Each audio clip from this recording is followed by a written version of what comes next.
Assalamualaikum warahmatullahi wabarakatuh.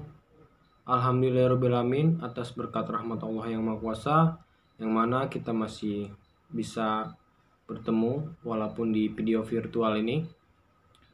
Yang terhormat Ibu Diah Mumiatun HM selaku dosen pengampu fikih muamalah dan teman-teman sekalian yang saya banggakan. Kami dari kelompok 10 akan membahas tentang Gashab, perlombaan, dan Ihya al-Ma'wad. Perkenalkan, nama saya Anggi Saputra. Saya di sini sebagai moderator dan anggota saya ada Alia Mirdani dan Novita Diana. Baiklah, untuk mempersingkat waktu, kita langsung saja ke materi pembahasannya. Di sini saya akan menjelaskan tentang gazab. Pengertian gazab. Gazab menurut istilah adalah menguasai harta orang lain dengan alasan tidak benar. Sedangkan menurut Muhammad Al-Khatib Al-Sarbini menjelaskan definisi gazab secara bahasa berarti mengambil sesuatu secara zalim. Sebelum mengambilnya secara zalim, ia juga melakukannya secara terang-terangan. Hukum gazab. Perbuatan gazab adalah dosa dan haram, tapi tidak membatalkan sholatnya. Istilahnya adalah sesuatu yang pada mulanya disyariatkan, akan tetapi disertai oleh sesuatu yang bersifat mudarat bagi manusia. Sedangkan dalam fikih al-Hulbait, gazab tetap dihukumi sebagai dosa yang menyebabkan sholatnya tidak sah. Sedemikian ketatnya hingga jika kita sholat tetapi ada sehelai benang pun yang ada pada tubuh kita diperoleh dengan cara batil, maka sholat pun tidak sah. Sayyidina Ali As berkata kepada Kumail, "Wahai Kumail, lihatlah di mana dan pada apa kamu sholat. Jika itu didapatkan dengan cara yang tidak benar, maka tidak diterima sholatnya." Dasar hukum gazab. 1. Al-Quran. Gazab merampas hak orang lain adalah perbuatan zalim. Allah Subhanahu wa Ta'ala berfirman, "Dan janganlah sebagian kamu memakan harta sebagian yang lain di antara kamu dengan jalan yang batil. Dan janganlah kamu membawa urusan harta itu kepada hakim supaya kamu dapat memakan sebahagian daripada harta benda orang lain itu dengan jalan berbuat dosa, padahal kamu mengetahuinya." 2. Hadis dari Said bin Zaid bahwasanya Rasulullah SAW telah bersabda, "Barang siapa ambil sejengkal dari bumi dengan kezaliman, niscaya Allah kalungkan dia dengannya pada hari kiamat dari 7 bumi." Menanami tanah gazab. Apabila seseorang menanami tanah yang lain tanpa izin pemiliknya, sementara tanamannya belum dapat dipanen atau diambil, maka tanamannya adalah hak milik yang mempunyai tanah, dan yang menanami hanya mendapatkan upah dari si pemilik tanah. Jika tanamannya telah dipanen, maka pemilik tanah tidak berhak apa-apa, kecuali hanya ongkos sewa tanahnya atau lahannya saja. Pemanfaatan dan kerusakan barang gazab. Apabila yang digazabnya berbentuk sebidang tanah, kemudian dibangun rumah di atasnya, atau tanah itu dijadikan lahan pertanian, maka jumhur ulama sepakat mengatakan bahwa tanah itu harus dikembalikan. Rumah dan tanaman yang ada di atasnya dimusnahkan atau dikembalikan kepada orang yang digazab. Mempertahankan harta. Setiap orang wajib mempertahankan hartanya. Kapanpun orang hendak merampas atau mengambilnya secara paksa, itu bisa dilakukan dengan upaya yang ringan. Jika tetap tidak bisa, upaya yang lebih berat mesti dilakukan, sekalipun dengan berperang. Benda gazab terhadap pada seseorang. Jika seseorang mendapati barang miliknya yang digazab berada di tangan orang lain, maka ia berhak mengambilnya, sekalipun si perampas telah menjual barang tersebut kepada orang lain. Sebab transaksi jual beli yang dilakukan oleh si perampas dianggap tidak sah dan batal, mengingat dia menjual barang yang bukan menjadi hak miliknya. Dalam keadaan seperti ini, si pembeli penadah bisa meminta kembali uang yang telah dikeluarkannya untuk membeli barang tersebut kepada si perampas. Tentang membuka pintu sangkar. Seseorang yang membuka pintu sangkar burung dan lalu membiarkan tetap terbuka, ia wajib menjaminnya dan menggantikannya jika burung di dalamnya langsung terbang atau lepas tali pengikat onta sehingga onta langsung kabur. Menurut Abu Hanifah, dia tidak wajib memberikan jaminan ganti apapun keadaannya, tetapi menurut Malik dan Ahmad, dia wajib memberikan jaminan, baik burung itu langsung terbang ketika pintu sangkar burung dibuka maupun terbang beberapa. Baiklah, di sini saya akan menyampaikan materi selanjutnya, yaitu tentang perlombaan. Yang pertama ada pengertian perlombaan. Perlombaan dalam bahasa Arab disebut juga dengan musabaqah. Perlombaan disyaratkan karena termasuk olahraga yang terpuji. Hukumnya berubah-ubah, bias sunat, mubah bias juga haram, bergantung dengan niatnya. Perlombaan biasanya menggunakan anak panah, senjata, kuda bikal, dan keledai. Yang kedua ada pertaruhan dalam perlombaan. Perlombaan atau musabaqah tanpa dipertaruhkan diperbolehkan. Berdasarkan kesepakatan para ulama, perlombaan dengan pertaruhan dibagi menjadi dua bagian.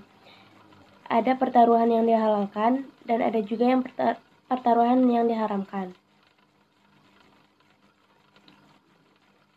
Yang ketiga, menganiaya binatang. Binatang diharamkan untuk dianiaya seperti disiksa dan dibebani di luar kemampuannya. Apabila seseorang membebani binatang yang di luar kemampuannya, maka dibolehkan untuk mencegahnya. Apabila binatang itu diperah susunya, sedangkan dia mempunyai anak yang membutuhkan susunya, kecuali menurut ukuran yang tidak akan membahayakan anaknya. Selanjutnya ada bermain nart. Jumhur ulama berpendapat bahwa bermain nart atau sejenis dadu adalah haram. Bagi mereka menyatakan haram berdasarkan hadis yang diriwayatkan oleh Imam Muslim, Ahmad, dan Abu Daud dari Buraidah radhiyallahu anhu. Dari Rasulullah bersabda, barang siapa yang bermain natsir, maka seolah-olah itu mencelupkan tangannya dalam daging dan darah babi. Sebuah hadis yang diriwayatkan oleh Imam Ahmad, Abu Daud, Ibnu Majah, dan Malik dari Abi Musa radhiyallahu anhu bahwa Nabi Shallallahu alaihi wasallam bersabda, barang siapa bermain nart maka dia telah bermaksiat pada Allah dan Rasul-Nya. Al-Syaukani berkata bahwa bermain nart adalah halal atau boleh apabila tidak dibarengi dengan taruhan. Pendapat tersebut diriwayatkan dari Ibnu Muqfal dan Ibnu Musayyab. Yang kelima ada bermain catur. Diceritakan dalam kitab fikih sunnah bahwa di dalamnya terdapat larangan-larangan bermain catur. Tetapi tidak ada satupun hadis tersebut yang sahih. Sehingga Ibnu Hajar Al-Asqalani berkata tidak ada hadis sahih atau hasan di dalam pengharaman bermain catur. Dengan adanya sebab di atas, maka para fuqaha berbeda pendapat dalam menghukuminya. Di antara mereka ada yang mengharamkannya, ada pula yang membolehkan. Di antara mereka yang mengharamkan adalah Abu Hanifah, Imam Malik, dan Ahmad Imam Syafi'i. Dan sebagian tabi'i berpendapat bahwa bermain catur adalah makruh, sebab sejumlah sahabat telah menerima catur, demikian juga sejumlah tabi'in yang tidak terhitung banyaknya. Sekian materi dari saya. Selanjutnya saya kembalikan kepada moderator. Baiklah, saya di sini akan menjelaskan tentang Ihya al-Ma'wad. Pengertian Ihya al-Ma'wad yaitu kata Ihya al-Ma'wad terdiri dari dua kata yaitu Ihya dan al-Ma'wad. Secara etimologi, kata Ihya berarti upaya menjadikan sesuatu menjadi hidup, aktif, menyuburkan. Jadi Ihya adalah menjadikan sesuatu menjadi hidup. Misalkan tanah yang kosong tersebut ditanam tanaman dan membangun bangunan agar bermanfaat bagi manusia. Dasar hukum Ihya al-Ma'wad. Rujukan sumber hukum yang dipakai oleh para ulama mengenai Ihya al-Ma'wad ialah al-hadis seperti hadis yang diriwayatkan oleh Imam Bukhari dari Aisyah bahwa Nabi SAW bersabda, barang siapa yang membangun sebidang tanah yang bukan hak seseorang, maka dialah yang berhak atas tanah itu. Cara-cara ihyal ma'wad. Menurut Hendi Suhendi, cara-cara menghidupkan tanah mati atau dapat juga disebut dengan memfungsikan tanah yang disia-siakan bermacam-macam, yaitu dengan cara menyuburkan, menanam, membuat pagar, dan menggali selokan. Izin penguasa dalam ihyal ma'wad. Adanya sunnah yang diriwayatkan oleh kebanyakan ulama mengenai kebolehan membuka tanah baru atau memfungsikan tanah gersang menimbulkan permasalahan baru. Wajib meminta izin kepada penguasa atau tidak?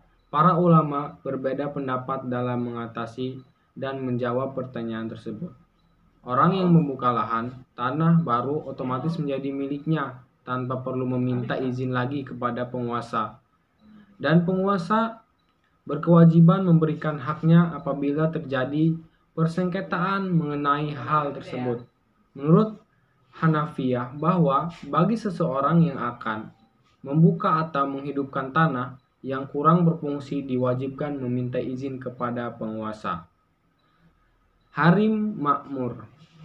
Harim makmur artinya sesuatu yang dilarang dikuasai oleh seseorang. Milik bersama pada tanah yang kosong. Tanah kosong yang belum ditanami atau diurus oleh seseorang ada 3 macam yang menjadi milik bersama, yaitu air, rumput, dan benda-benda yang dapat dibakar.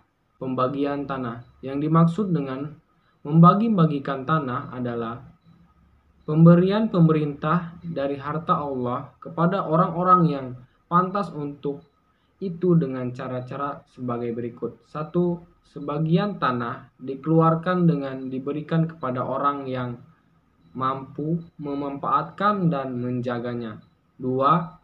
Hak guna usaha, yaitu tanah tersebut diberikan kepada orang-orang tertentu yang layak dan mampu memfungsikan hasil untuk pengelolaan, tetapi tanah tersebut bukan atau tidak menjadi hak milik. Temuan dan tanah baru. Seseorang yang memiliki sesuatu dibolehkan untuk memanfaatkannya sesuai dengan kehendaknya dengan syarat tidak mengganggu orang lain. Batas-batas tanah harus ditandai dengan jelas seperti dengan pohon beton, dinding, dan tanda-tanda yang lainnya. Cukup sekian yang bisa kami sampaikan. Jika ada salah kata kami mohon maaf. Kepada Allah kami mohon ampun. Saya akhiri wabillahi taufiq wal hidayah. Wassalamualaikum warahmatullahi wabarakatuh.